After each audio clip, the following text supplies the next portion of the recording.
sometimes we ended up finding, sometimes we'll find athletes that come to us years later. Some athletes will roll into our office a week after their accident. Okay. Right.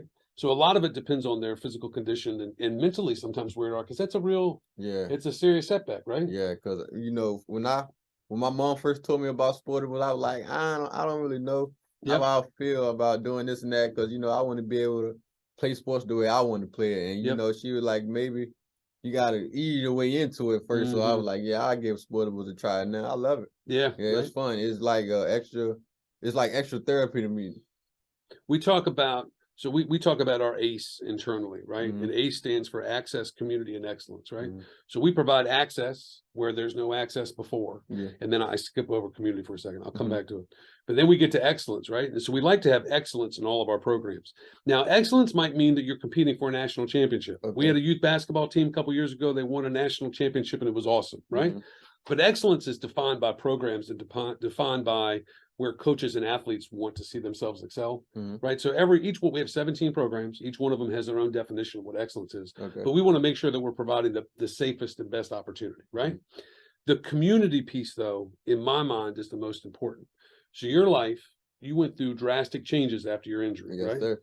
So now all of a sudden you're part of a community of people that have had some of the same experiences, that have had some of the same hurdles, that have had some of the same trials and tribulations that you've had. Yes, sir. And you realize that there is light on the other side, right? And in my mind, man, like that's to be part of a community like that, I think is really definitely a big help, because we need a lot of people like you for people like me. Yeah. Well, but that's the most fulfilling thing. Because listen, we're sitting in here, we're in the ESPN radio studios. When you look around, there's sports everywhere. Yeah. I will tell you that I'm not a big fan of sports right now. If I look on the television and I see two teams out of Los Angeles that are joining some conference, that now all of a sudden is going across the country, and I see all these guys getting like huge contracts and maybe the effort's not there. Like there can be some things that you may not necessarily like about sports. When you get down to it, though, I think what we do at Sportable, listen, man, I have the best job in the city. It's a blessing to be able to do what we do, because at its heart, sports is tremendous. It's moving and it's life-changing. And that's what I think we provide. And you are a really good example of that. Yes, sir. Yes, sir. You know? So listen, you found athletics through us. What athletically do you want to do through Sportable in the next 3, 5, 10 years? I wasn't gonna say it, but I was kind of thinking about rugby. I definitely want to try rugby, and I want to try basketball. Okay.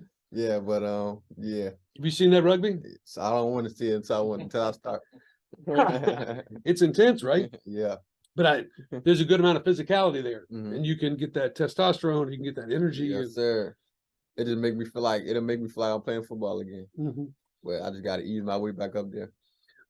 Excuse me. And I think what you'll find is you get involved with rugby and it helps your strength profile, and then that helps you become independent for later in life. And it actually helps your quality of life a lot.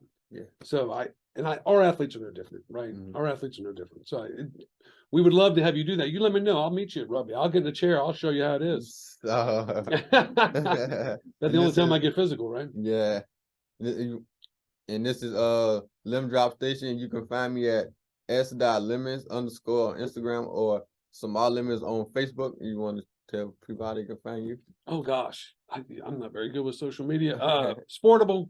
We are all on Facebook.